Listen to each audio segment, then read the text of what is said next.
just to the left of where that overhead light is. You, sir. How do you plan to include people with the intellectual disabilities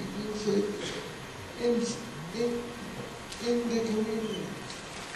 How do you plan to include people with intellectual disabilities into the community? Yeah. Okay, thank you for that. Sarah Thomson, you're first this time. Oh, great. This is where I get to finish off the question. I want to increase the number of people working for the city with disabilities. So first I would assess and implement remote or work from home programs. I'd reach out to organizations that have the ability to provide training on new technologies in order to enable the city to get the best from all employees. And I'd invest in new technologies that will allow more people with disabilities to access more jobs. We have the technology to enable, for example, the blind to work in most environments, and the city must embrace new technologies to enable them to contribute more significantly to our society. Thank you. Giorgio Mammoliti, please. One of the biggest problems in our city, and I think there's a lot of service providers here today that will agree with me, is that the City of Toronto, provincial government and federal government have taken a new slant on how you give money to organizations to be able to deal with this sort of question. And what they say is, you need to set yourself up with another organization. We're not just going to fund you. You've got to amalgamate yourself with a bigger organization. And what's happened in this city is some are getting a lot of money, and the smaller organizations are being left without. We've got to stop that, because in some parts of this city, the smaller groups and agencies will provide the necessary tools for us to be able to deal with the communication problems that exist in smaller parts of the city, along with a number of other areas that I don't have really enough time to talk about. So we need to stop what's happening out there, recognize small communities, recognize that people have the right to live where they want. Thank you, Mr. Mammoliti. They're not forced to have to live down Joe Pantalone, your turn, please. Well, the only way we can make sure that everybody is accommodated is to make sure that wherever people live, work, or play, which means everywhere, you got to make sure that the place is done. So therefore, you have to provide living accommodations for people. You have to build housing.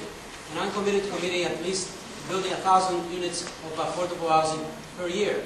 And also, you have to make sure you have parks which are audited to make sure that it's accessible to everybody. And thirdly, I think that the government should perhaps spend a little more money here. And by the way, I'm the only one who believes that government has a role, in a serious way. All my opponents, varying degree, want to privatize hydro, privatize part of the TDC, that's what Mr. Smitherman wants to do, want to contract out everything. All of them argue for contracting out, which means less government role. Because the government has a responsibility to provide services, which means we have to provide money directly, not for contracting out somebody. Thank you very much, Mr. Pantalone. Rocco Rossi. The government has the responsibility to ensure that the service gets delivered, not that they necessarily are the ones to deliver it. And quite frankly, we're surrounded by some of the people who deliver the services far better than any city agency does, whether it's community living, whether this is not just about outsourcing to the private sector, this is about the not-for-profit sector. Let's take one example of government delivering its service. Again, the Peters Street shelter. Almost $12 million for 40 beds. It's not finished yet. If we had handed that $12 million to Habitat for Humanity, they would have created 100 homes for 100 families.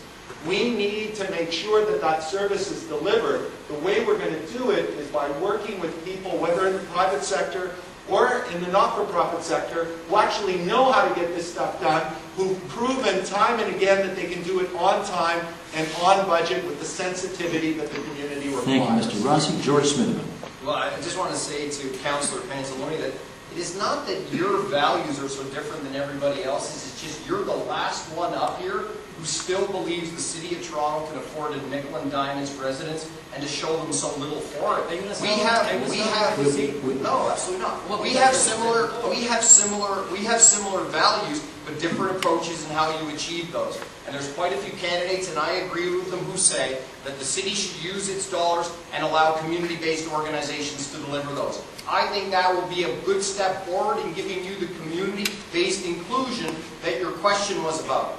I also think the city has a huge responsibility over the built form, or the public realm, the quality of our parks and the accessibility of our parks, and about sidewalks and such. And I think that these are things that happen at the community level where the city government has an awful lot that it can do to make sure that you're feeling more included in your local community. Thank you, Mr. Smitherman.